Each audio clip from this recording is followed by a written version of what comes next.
क्या दुनिया सच में यूएस डॉलर से दूर जा रही है या फिर ये सिर्फ एक इल्यूजन है? मतलब मैं क्यों बोल रहा हूं ऐसा? आप लोगों ने काफी बार सुना होगा कि यूएस का जो डॉलर है वो डी डॉलराइजेशन की तरफ जा रहा है, मतलब बाकी करेंसी उसकी जगह ले सकती है। ऐसा बहुत बार सुना होगा आपने। तो क्या ये वाकई हो सकता है या फिर ये एक इल्यूजन है? आज इस पर बात करने वाला हूं। और सही मायने में मैं आपको कहूं तो ग्राउंड रियलिटी ना कुछ और ही कहानी बता रही है, और वो कहानी है करीब 14 ट्रिलियन डॉलर की। हाल ही में एक रिपोर्ट सामने आई है जिसके बेस पे मैं आज ही बात बोलने जा रहा हूं कि दुनिया भर में यूएस डॉलर के लगभग 14 ट्रिलियन डॉलर ऑफशोर डिपॉजिट के रूप में मौजूद है। यानी ये पैसा अमेरिका के बाहर रखा गया है लेकिन फिर भी डॉलर में ही है। और यही एक ऐसी सच्चाई है जो डी डॉलराइजेशन की पूरी बहस को एक अलग एंगल से दिखाती है। अब पहले ये समझते हैं कि ये ऑफशोर डिपॉजिट आखिर होते क्या हैं। इसका आसान सा मतलब ये है कि वो डॉलर जो यूएस के बाहर मौजूद है, मतलब बैंक्स में, फाइनेंशियल इंस्टीट्यूशंस में या फिर कंपनियों के पास जमा है, ये वो डॉलर होते हैं। यानी पैसा फिजिकली अमेरिका में नहीं है लेकिन फाइनेंशियल सिस्टम फिर भी यूएस डॉलर पर ही चल रहा है, और यही इसकी असली ताकत भी है। अब सोचने वाली बात यह है कि अगर कोई करेंसी कमजोर होती तो दुनिया भर के देश, बैंक्स और कंपनियां उसमें इतना बड़ा अमाउंट क्यों रखते? यही सवाल इस पूरी डिबेट को उलट कर रख देता है। दुनिया चाहे कितनी भी बात कर ले कि वो डॉलर से दूर जाना चाहती है, लेकिन रियलिटी ये है कि डॉलर पर डिपेंडेंसी अभी भी बहुत ज्यादा है। असल में यूएस डॉलर की डोमिनेंस के पीछे ना सबसे बड़ा जो फैक्टर है वो है ट्रस्ट का, विश्वास का। ग्लोबल इन्वेस्टर्स को यूएस इकोनॉमी, उसके इंस्टीट्यूशंस और फाइनेंशियल सिस्टम पर जो है काफी भरोसा है। यही वजह है कि जब भी दुनिया में अनसर्टेनिटी बढ़ती है तो पैसा ऑटोमेटिकली डॉलर में शिफ्ट हो जाता है। दूसरा बड़ा कारण है ग्लोबल ट्रेड सिस्टम।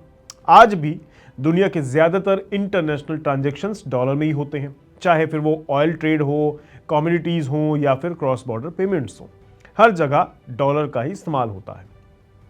और जब पूरी दुनिया एक सिस्टम यूज कर रही हो तो उससे बाहर निकलना इतना भी आसान नहीं होता। एक तीसरा फैक्टर भी है, नेटवर्क इफेक्ट।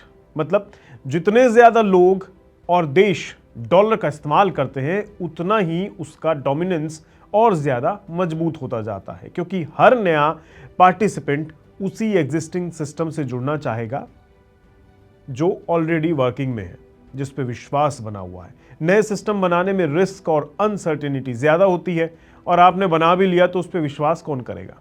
इसलिए डॉलर आज भी मजबूत है। अब ये 14 ट्रिलियन डॉलर का ऑफशोर डिपॉजिट क्या दिखाता है, ये भी समझना बहुत जरूरी है। देखिए, ये दिखाता है कि यूएस के बाहर भी डॉलर की डिमांड कितनी ज्यादा है। कंपनियां हों, बैंक्स हों या फिर गवर्नमेंट्स हों, डॉलर में पैसा रखती हैं और रखना पसंद भी करती हैं, क्योंकि इसमें लिक्विडिटी ज्यादा है, स्टेबिलिटी ज्यादा है और ग्लोबल एक्सेप्टेंस सबसे ज्यादा है। लेकिन इस डोमिनेंस का एक दूसरा साइड भी है, और वो है पावर। यूएस डॉलर की ताकत सिर्फ इकोनॉमी नहीं है, ये जियोपॉलिटिकल पावर भी है।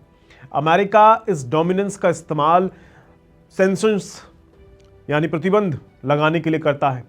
किसी भी कंट्री या कंपनी को इसकी ताकत के दम पर ग्लोबल फाइनेंशियल सिस्टम से वो बाहर कर सकता है। और यही एक कारण भी है कि कई देश इससे निकलना चाहते हैं, इससे निकलने के रास्ते खोज रहे हैं। जैसे अपना चाइना, रशिया, ब्रिक्स, जिसमें इंडिया भी आता है, ये सब देश एक ऑल्टरनेटिव सिस्टम बनाने की कोशिश कर रहे हैं, शुरू कर भी चुके हैं। चाइना इसमें अपना युआन को इंटरनेशनल लेवल पर प्रमोट भी कर रहा है। कई देशों के साथ लोकल करेंसी ट्रेड एग्रीमेंट भी हो रहे हैं उनके, लेकिन अभी तक ये इनिशिएटिव डॉलर को सीरियस चैलेंज देने की स्थिति में नहीं पहुंचा है। यूरो एक स्ट्रॉन्ग करेंसी है, लेकिन वो भी ग्लोबल डोमिनेंस के मामले में डॉलर को पीछे नहीं छोड़ पाई है।